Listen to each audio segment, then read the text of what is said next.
இன்றைக்கி நாம் சிம்மம் ராசிக்காரர்களுக்கு அடுத்து வரக்கூடிய ஆகஸ்ட் மாதத்தில் இருக்கக்கூடிய நாட்கள் எப்பேற்பட்ட அற்புதமான நாட்களாக இருக்கும் அப்படிங்கிறத பற்றி தான் இந்த ஒரு வீடியோவில் தெளிவாகவும் விளக்கமாகவும் பார்க்க போகிறோங்க. அதற்கு முன்னாடி இந்த 16ஆம் தேதி ஆகஸ்ட் மாதம் கிருஷ்ண பகவானுடைய ஜெயந்தி அப்படிங்கிறது வருது. கிருஷ்ண பகவான் அன்னைக்கு மனமாரம் பிரார்த்தனை செய்யுங்க, வெண்ணெய் சாத்தி அவருக்கு வழிபடுங்க. அன்னைக்கு அதை செஞ்சீங்க அப்படின்னா உங்களுக்கு பண பிரச்சனைகள் அப்படிங்கிறது தீரும். 27ஆம் தேதி விநாயகர் சதுர்த்தி வருது. விநாயகர் பெருமானுக்கு அருகம்புல் மாலை சாத்தி கருப்பு கொண்ட கடலையில் சுண்டல் செஞ்சு நெய்வேத்தியமாக படைச்சி விநாயகரை நீங்கள் வணங்க சகல விதமான நன்மைகள் அப்படிங்கிறது கிடைக்கும்.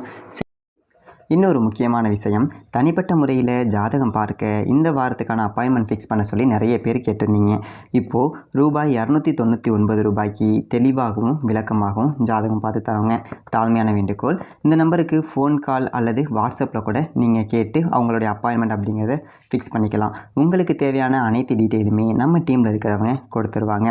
அப்பாயின்மெண்ட் டேட் மற்றும் டைம் ஃபிக்ஸ் பண்ணதற்கு பிறகு அந்த நேரத்தில் நான் உங்களுக்கு ஃபோன் கால் பண்ணி ஜாதகம் பார்த்து பலன்கள்ங்கிறது சொல்லிடுவேங்க.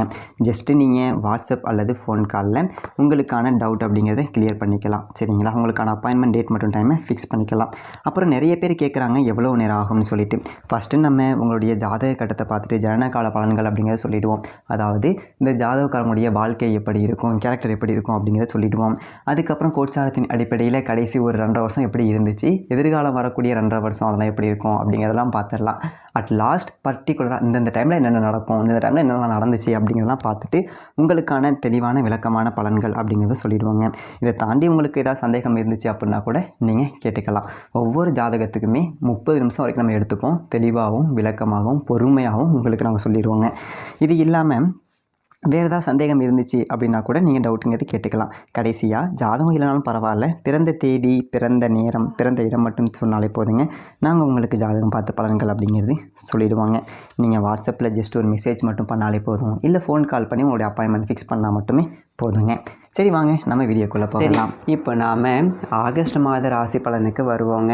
சிம்மம் ராசி நேயர்களே, உங்களுக்கு இந்த ஆகஸ்ட் மாதம் எப்படி இருக்குன்னு பார்த்தோம் அப்படின்னா, அதாவது சிம்மம் ராசிக்காரர்களுக்கு இப்போ இருக்கக்கூடிய நிலைமை அப்படிங்கிறது வாழ்க்கையினுடைய ஒரு விளிம்பு நிலை அப்படிங்கிற மாதிரி சொல்லலாம்.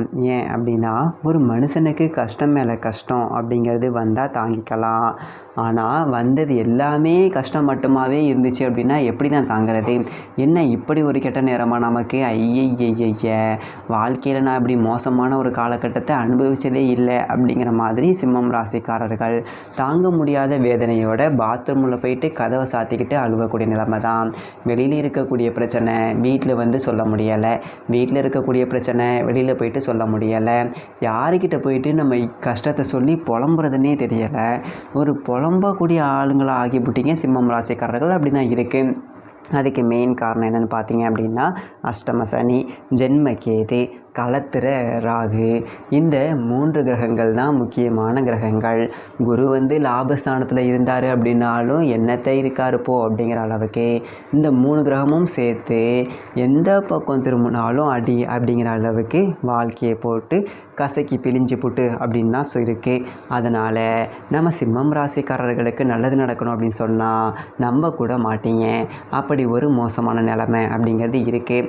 அது அந்த அளவுக்கு தான் இருக்குது. ஆனால் அதையும் தாண்டி இந்த ஆகஸ்ட் மாதம் நீங்கள் நல்லா இருக்க போகிறீங்க அப்படின்னு நான் சொல்லுறேன். நம்புறதும் நம்பாததும் உங்களுடைய இஷ்டம். நிறைய திருப்பங்கள், நிறைய மாற்றங்கள், நிறைய மன மகிழ்ச்சியான சம்பவங்கள், இது எல்லாமே இந்த ஒரு மாதத்தில் நடக்கும். இதை நான் உங்களால் நம்ப முடியாது. காரணம் என்ன அப்படின்னா, மாத தொடக்கத்தில் ராசிநாதன் விரயஸ்தானத்தில் போதாத குத்தத்துக்கு ஏற்கனவே ராகு சரியில்லை, கேது சரியில்லை, சனி சரியில்லை, இப்போ சூரியனும் சரியில்லை. இதில் எங்கத்தை நம்ம போயிட்டு உருப்பிட போகிறோம்? ஒரு எதிர்பார்ப்பு நிறைவேற மாட்டேங்குது. அவன் ஒரு காரியத்தை எடுத்தானா அவன் உண்டு, அவன் வேலை உண்டுன்னு செஞ்சுட்டு போயிடுறான். நாம் ஒரு காரியத்தை எடுத்தோம் அப்படின்னா நமக்குன்னு முட்டுக்கட்டை 40 வந்து முன்னாடி நிற்கிது, என்னத்தை உருப்பிடுறது அப்படிங்கிற மாதிரி சலிப்பு. கவலைப்படாதீங்க, இந்த ஒரு மாதம் உங்களுக்கு எல்லாமே தலைகீழாக மாறும். ஏன் அப்படின்னா, இந்த ஒரு மாதம் 17 தேதி 2ஆக பிரிச்சுக்கோங்க. பாதிக்கு மேலே ராசிநாதன் சூரியன் ஆட்சி பெற்று உங்களுடைய ராசியில் உட்கார போகிறாரு. ராசிநாதன் ஆட்சியில் வந்துட்டு சிம்மத்திலேயே உட்கார்றதுனால கேதுவை அப்படியே கொஞ்சம் செவனேன்னு இருப்பா அப்படின்னு சொல்லிட்டு முடக்குவார். கேதுவுடைய தாக்கம் அப்படிங்கிறது குறையும். அதே போல் குரு பார்வை ராகு மேலே இருக்குது. சூரியனுடைய பார்வையும் 17 தேதிக்கு மேலே ராகு மேலே விழுகும். அப்படிங்கிறதுனால ராகுவும் மொத்தமாக கட்டுப்படுத்தப்படுவார். இதே நேரத்தில் அஷ்டம சனி அப்படிங்கிறது வக்கரமாகி பலமிழந்து போயிருக்கு. அப்படிங்கிற வகையில் இந்த மாதத்தோட பிற்பகுதி அப்படிங்கிறது உங்களுக்கு ஒரு கொண்டாட்டம். ரொம்ப நாளைக்கு பிறகு ஒரு பாலைவனத்தில் மாட்டி தவிச்சவனுக்கு பச்சை தண்ணி கிடைச்ச மாதிரி, அப்படி ஒரு மீட்பு கிடைச்ச மாதிரி ஆகிடும். அதே மாதிரி இந்த மாத தொடக்கத்தில் பார்த்தீங்க அப்படின்னா மிதுனம் ராசியில் சுக்கிரன் இருக்கார். 21 தேதி வரைக்கும் அங்கே தான் இருக்க போகிறாரு லாப வீட்டில். அதனால் 21 தேதி வரைக்கும் உங்களுக்கு சுக்கிரனால் பலனுண்டு. தொழில் ஸ்தானாதிபதி சுக்கிரன் லாபஸ்தானத்துக்கு வரும்போது தொழிலில் முன்னேற்றம் அப்படிங்கிறத கொடுப்பார். சில பேருக்கு புதுசாக தொழில் தொடங்கலாமாங்கிற எண்ணம்லாம் வரும். அஷ்டம சனி காலகட்டத்தில் தொழில் தொடங்கலாமான்னு கேட்டால் தொடங்குங்க, தப்பு கிடையாது. 10 ரூபா முதல் போடுங்க, பாடுபடுங்க, வேர்வை சிந்தி உழைங்க. கண்டிப்பாக அதற்குண்டான ஒரு பலன் அப்படிங்கிறத சனி பகவான் உங்களுக்கு வாரி கொடுப்பார். அதே மாதிரி சுக்கிரனுடைய சஞ்சாரம் உங்களுக்கு சாதகமாக இருக்க போகுது. உத்தியோகத்தில் இருக்கக்கூடிய சிலர் கூட பகுதி நேரமாக ஏதாவது தொழில் தொடங்கலாமா, வாங்குகிற சம்பளம் வயிற்றுக்கு வாய்க்கும் பற்ற மாட்டேங்குது, குடும்பத்துக்கு கட்டுப்படி ஆகலை, 10 ரூபா கடன் ஆகி போயிடுது அப்படிங்கிறவங்க கூட சாயந்தர நேரத்தில் சும்மா தான் இருக்கேன், ஒரு 5 மணிக்கு ஆஃபீஸ் விட்டு வந்துடுறோம், சாயங்காலத்தில் ஏதாவது தொழில் செய்யலாமா, போகலாமா, வரலாமா அப்படின்னு சொல்லிட்டு சிந்திக்க தொடங்குவீங்க. தாராளமாக செய்யுங்க. உங்களுக்கு நேரம் நல்லா இருக்குது. 21 தேதி வரைக்கும் சுக்கிரன் உங்களுக்கு சிறப்பான ஒரு அம்சத்தை கொடுப்பார். 17 தேதி தாண்டி சூரியன் வந்துடுவார், அவர் சரி பண்ணிடுவார், கவலைப்பட வேண்டியதில்லை. அதே மாதிரி இந்த மாதம் தொடங்கி முத நாள் பார்த்தீங்க அப்படின்னா மிதுனம் ராசியில் புதன் பகவான் இருக்கார் லாபஸ்தானத்தில். ஆனால் 2 நாள் தான். அவர் வந்துட்டு 3ஆம் தேதியே கடகராசிக்கு வந்துடுவார். அப்போ 2க்கும் 11க்கும் அதிபதியான அவர் விரயஸ்தானத்துக்கு வரும்போது பார்த்தீங்க அப்படின்னா நாம் ஒன்று நினச்சோம்னா அது ஒன்று நடக்கும்.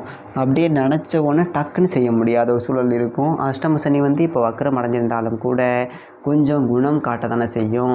ஏன் அப்படின்னா பகை கிரகம் வேறு. ராசி அதிபதி சூரியனுக்கு சனி பகவான், பகை கிரகம் வேறு. அதனால் பிள்ளைகள் வழியில் முக்கிய முடிவுகள் எடுக்கக்கூடாது.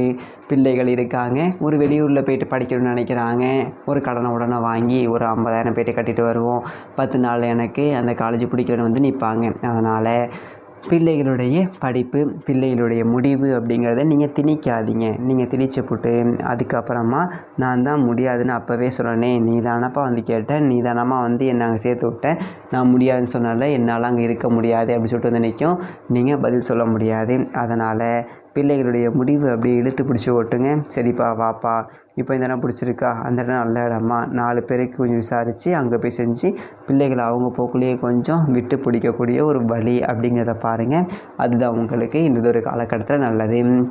அதே மாதிரி மாதம் முழுக்க கன்னி ராசியில் செவ்வாய் இருக்கார். 4க்கும் 9க்கும் அதிபதியான செவ்வாய் 2ஆம் இடத்துக்கு வரும்போது நல்ல பலன்கள் இருக்குது. இடம் பூமி வாங்கலாம். அதை நீங்கள் வேறு இருக்கிற இடத்த விற்காமல் இருந்தால் பத்தாதா, நான் இருக்கிற இருப்பில் எங்கே இடம் வாங்குறது, இப்படிலாம் கேள்வி உங்ககிட்ட வரும். ஆனால் இடம் பூமி வாங்கக்கூடிய ஒரு யோகம் அப்படிங்கிறது இருக்குது. இது ஒரு விதமான பூமி யோகம் அப்படின்னு நாம் சொல்லலாம். பூமிக்காரகனே உங்களுக்கு சாதகமாக இருக்கார் அப்படிங்கிறதுனால ஒரு பூர்வீக சொத்தை விற்றுட்டு ஒரு வேறு சொத்து வாங்கலாம். இல்லைன்னா டவுனில் செட்டில் ஆகிட்டேன், கிராமத்தில் இடம் கிடக்கு, நம்ம இனிமேல் அங்கே போய்ட்டு பண்ணையம் பண்ண போகிறோமா, பயிர் வைக்க போகிறோமா, அதை கொடுத்துட்டு டவுனு பக்கம் ஒரு இடத்த வாங்கி வீட்டை கட்டுவோம், இப்படியெல்லாம் யோசித்து ஏதாவது ஒரு ரூபத்தில் ஒரு இடம் பூமி வாங்கக்கூடிய ஒரு முன்னெடுப்புகள் அப்படிங்கிறத செய்வீங்க. அதே மாதிரி சில பேர் சொந்த வீடு கட்டணும் அப்படிங்கிற எண்ணம் வரும். எவ்வளோ காலம் தான் வாடகை வீட்டிலேயே இருக்கிறது, ஒரு வீட்டை கட்டுவோம் அப்படின்னு சொல்லிட்டு அந்த அளவுக்கு உங்களுக்கு நிறைய நன்மைகள் அப்படிங்கிறது இந்த மாதத்தில் இருக்கும். அஷ்டம சனியினுடைய தாக்கமே தெரியாத அளவுக்கு இருக்கும். இந்த மாதத்தில் கிருஷ்ண ஜெயந்தி அன்னைக்கு கிருஷ்ண பகவானுக்கு நெய் தீபம் ஏற்றி வணங்குங்க. சீடை செஞ்சு கிருஷ்ண பகவானுக்கு நெய்வேத்தியம் படைக்கலாம். அதே மாதிரி விநாயகர் சதுர்த்தி அன்னைக்கு விநாயகர் பெருமானுக்கு அகல் விளக்கு அப்படிங்கிறது ஏற்றணும். என்ன விளக்கு அப்படின்னா அகல் விளக்கில் நெய் தீபம் அப்படிங்கிறது ஏற்றுங்க. அருகம்புல் மாலை, எருக்கம்புல் மாலை போட்டு கொண்டக்கடலை, கருப்பு கொண்டக்கடலை சுண்டல், அதே மாதிரி கொழுக்கட்டை, இது எல்லாம் நெய்வேத்தியமாக படைச்சி ஏழைகளுக்கு அன்னதானம் அப்படிங்கிறதையும் பண்ணுங்கள். அஷ்டம சனியினுடைய தாக்கம் அப்படிங்கிறது குறைஞ்சி மற்ற ராகு கேதுக்களுடைய தாக்கம் குறைஞ்சி ஒரு சாதகமான மாதமாக மாறும். சிம்மம் ராசிக்காரர்களுக்கு எல்லாம் நல்லதாகவே அமையும். அது மட்டும் இல்லாமல் உங்களுக்கு முருகப்பெருமானை ரொம்ப ரொம்ப பிடிக்கும் அப்படின்னா மனசில் ஏதாவது ஒரு விஷயத்தை நினச்சிக்கிட்டு நம்மளுடைய கமெண்ட் பாக்ஸில் ஓம் சரவணபவ, ஓம் சரவணபவ, ஓம் சரவணபவ அப்படிங்கிற அந்த 6 எழுத்து மந்திரத்தை மறக்காமல் 3 முறை பதிவு பண்ணுங்கள். நீங்கள் நம்மளுடைய கமெண்ட் பாக்ஸில் இப்படி பதிவு பண்ணும்போது நீங்கள் மனசில் சார்ந்த ஒரு விஷயம் கண்டிப்பாக உங்கள் வாழ்க்கையில் நடைபெறும். அதற்கு முன்னாடி தனிப்பட்ட முறையில் ஜாதகம் பார்க்கணும் அப்படின்னா கீழே இருக்க நம்பருக்கு கான்டாக்ட் பண்ணுங்கள். இப்போ தான் நீங்கள் ஃபஸ்ட் டைம் நம்ம சேனலில் பார்க்குறீங்க அப்படின்னா மறக்காமல் சப்ஸ்கிரைப் பண்ணிக்கோங்க. வீடியோ பற்றின கருத்துக்களை கீழே இருக்க கமெண்ட் செக்ஷனில் சொல்லுங்கள். இதே மாதிரி நல்ல வீடியோவில் பார்ப்போம். நன்றி, வணக்கம், தேங்க்யூ.